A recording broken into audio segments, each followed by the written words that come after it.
a 1000 leguas de distancia, viéndose y hablándose por medio de aparatos fonotelefóticos. Pero, en este momento, la sala en París está vacía. Edith está retrasada, se dice Francis Bennet. Oh, la puntualidad de las mujeres. Progresa todo, menos eso. Y haciéndose esta muy justa reflexión, abre uno de los grifos. Como todas las personas acomodadas de nuestra época, Francis Bennet, renunciando a la cocina doméstica, es uno de los abonados a la gran sociedad de alimentación a domicilio.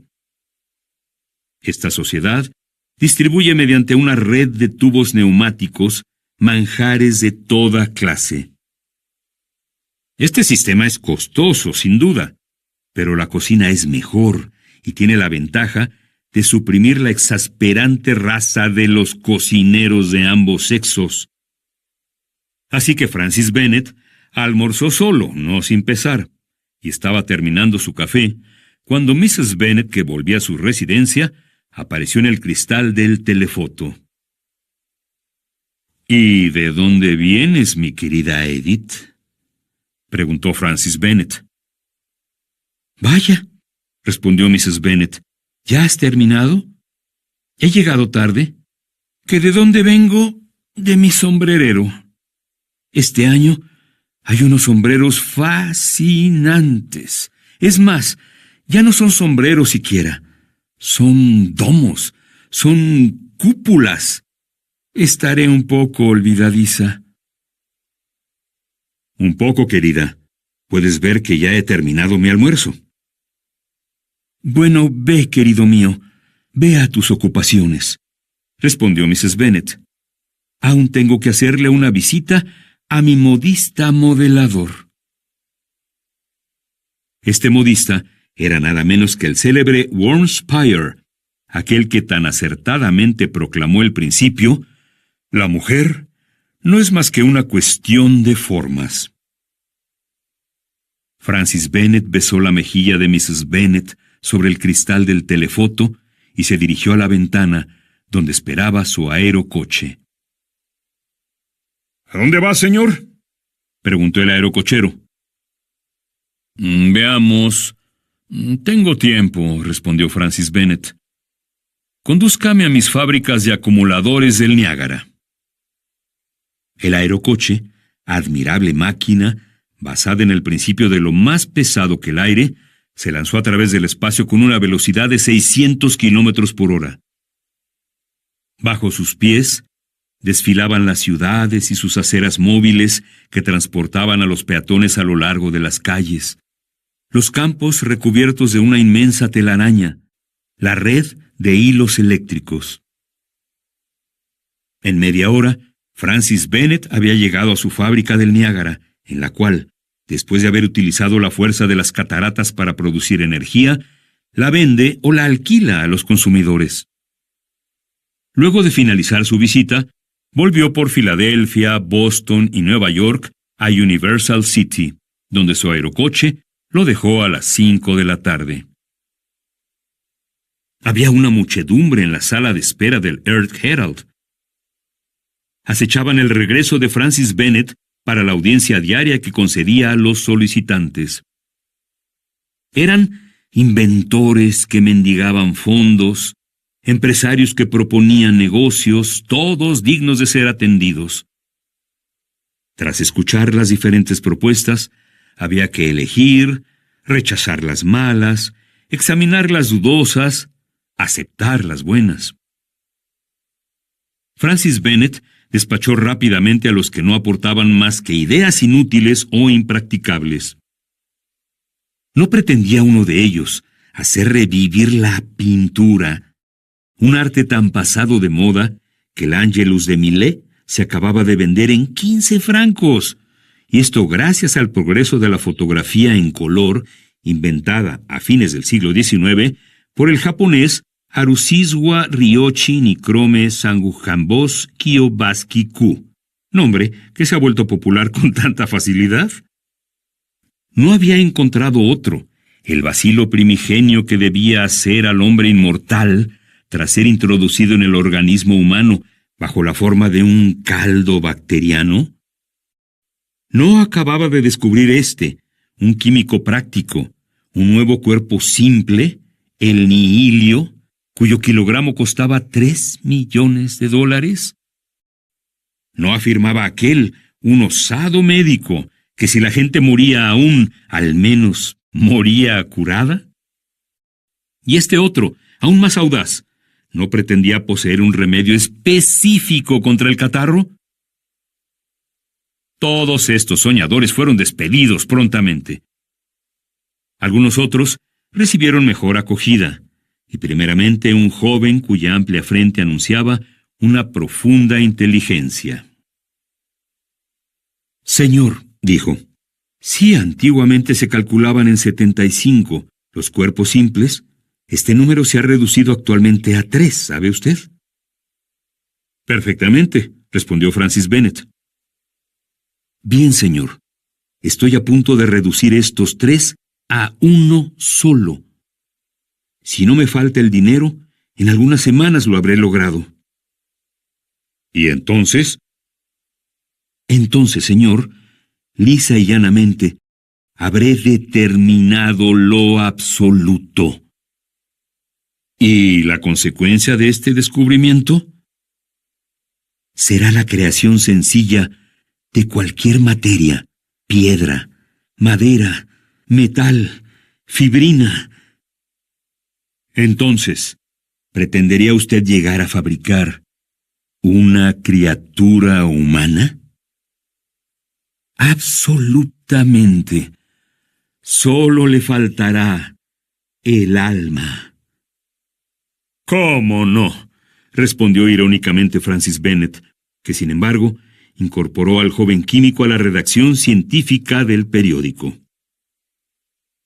Un segundo inventor, basándose en viejas experiencias que databan del siglo XIX y desde entonces repetidas muchas veces, tenía la idea de desplazar toda una ciudad en un solo bloque. Se trataba concretamente de la ciudad de Staff, situada a unas 15 millas del mar, la cual se transformaría en estación balnearia, tras haber sido llevada sobre rieles hasta el litoral, de donde resultaría un enorme beneficio para los terrenos edificados y por edificar. Francis Bennett, seducido por este proyecto, consintió en ir a medias en el negocio. «¿Sabe, señor?», le dijo un tercer postulante, «que gracias a nuestros acumuladores y transformadores solares y terrestres hemos logrado uniformar las estaciones. Transformamos en calor una parte de la energía de que disponemos y enviamos este calor a las regiones polares donde fundirá los hielos». «Déjeme sus planos», respondió Francis Bennett, «y vuelva en una semana». Por fin, un cuarto sabio llevaba la noticia de que una de las cuestiones que apasionaban al mundo entero iba a ser resuelta esa misma noche. Se sabe que un siglo atrás una temeraria experiencia había atraído la atención pública sobre el doctor Nathaniel Fairbairn. Partidario convencido de la hibernación humana, es decir, de la posibilidad de suspender las funciones vitales y posteriormente hacerlas renacer luego de cierto tiempo, se había decidido a experimentar sobre sí mismo la excelencia del método.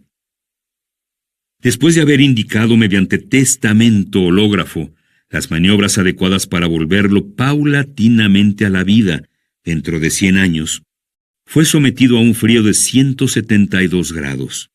Reducido entonces al estado de momia, el doctor Fairbairn fue encerrado en una cripta por el período convenido.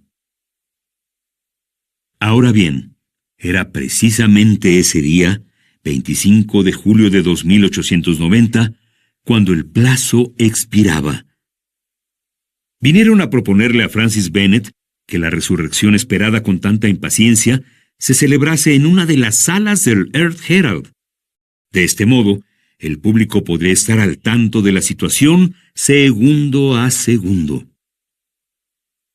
La propuesta fue aceptada, y como la operación no debía realizarse hasta las 9 de la noche, Francis Bennett se tendió en una reposera en la sala de audición.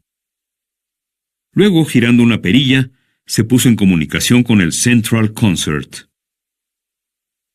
Después de una jornada tan ocupada, qué delicia encontró en las obras de los mejores músicos de la época, basadas en una sucesión de sabias fórmulas armónico-algebraicas. La oscuridad envolvía la sala, y Francis Bennett, entregado a un sueño semi-extático, ni siquiera se daba cuenta. Pero de pronto se abrió una puerta. —¿Quién es? —dijo girando un conmutador colocado bajo su mano. Inmediatamente, por una sacudida eléctrica producida en el éter, el aire se volvió luminoso. —Ah, es usted, doctor —dijo Francis Bennett. —Soy yo —respondió el doctor Sam, quien venía a hacer su visita diaria del abono anual. —¿Cómo se encuentra? —Bien. —Tanto mejor. Veamos su lengua. Y la observó bajo el microscopio. —Bien. ¿Y su pulso? Lo tomó con un sismógrafo, muy parecido a los que registran las vibraciones del suelo. —¡Excelente! ¿Y el apetito? Sí, el estómago. No anda muy bien. El estómago ha envejecido, pero la cirugía ha progresado mucho. Será necesario hacerle colocar uno nuevo.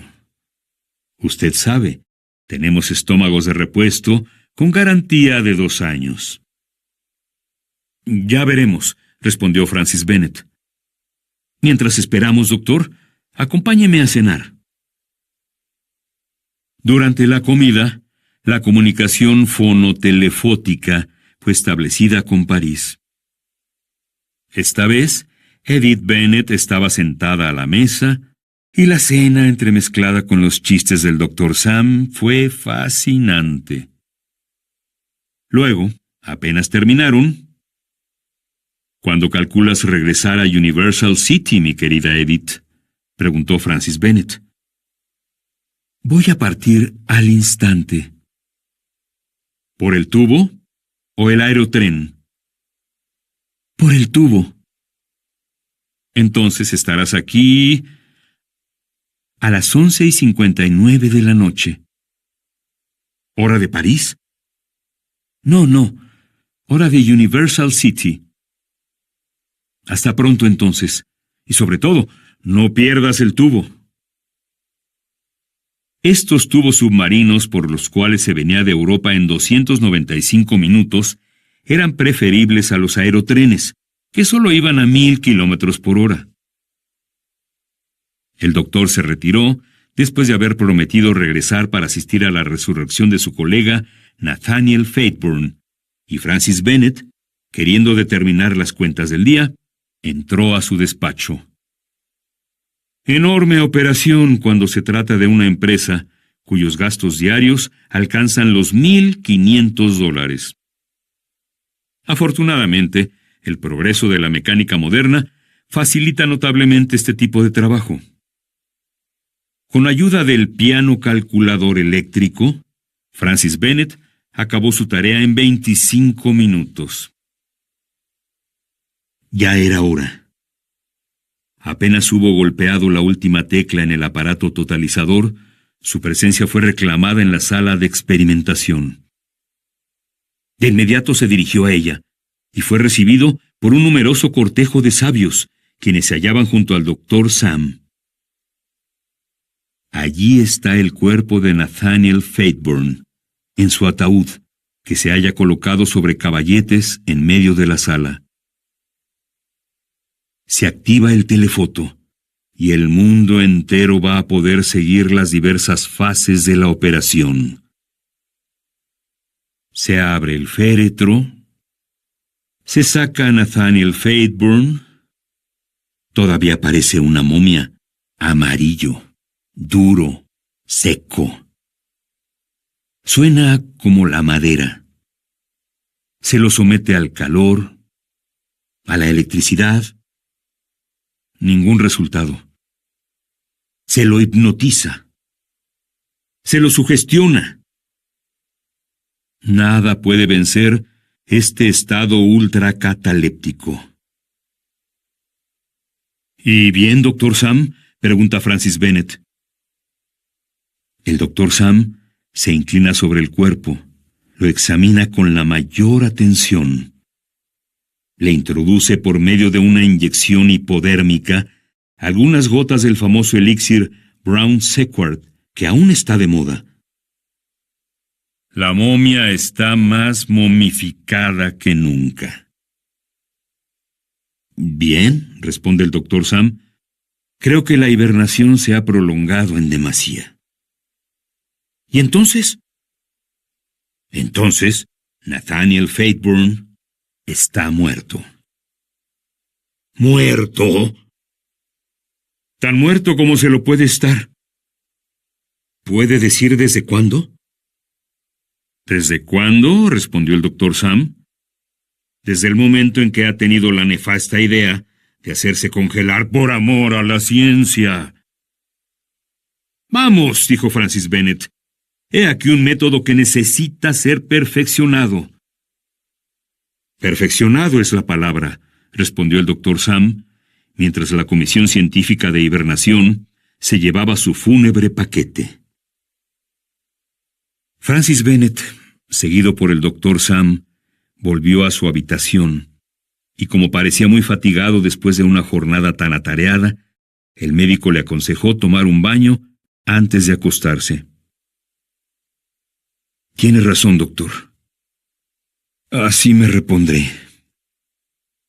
Completamente, señor Bennett. Y si lo desea, voy a ordenar al salir. No es necesario, doctor. Hay siempre un baño preparado en la mansión y ni siquiera tengo que molestarme en ir a tomarlo fuera de mi habitación. Mire, con solo tocar este botón, la bañera va a ponerse en movimiento y la verá presentarse ella sola con el agua a la temperatura de 37 grados. Francis Bennett acababa de presionar el botón. Un ruido sordo brotaba, crecía, se intensificaba. Luego se abrió una de las puertas y apareció la bañera, deslizándose eléctricamente sobre sus rieles. ¡Cielos! Mientras el Dr. Sam se cubre la cara, unos grititos de pudor y espanto se escapan de la bañera. Habiendo llegado hacía media hora a la mansión por el tubo transoceánico, Mrs. Bennett estaba dentro. El día siguiente, 26 de julio de 2890, el director del Earth Herald volvía a comenzar su ronda de 20 kilómetros a través de sus oficinas, y a la noche, cuando operó su totalizador, estimó los beneficios de aquella jornada en $250,000. 50,000 más que la víspera. ¡Qué buena ocupación la de periodista a fines del siglo XXIX!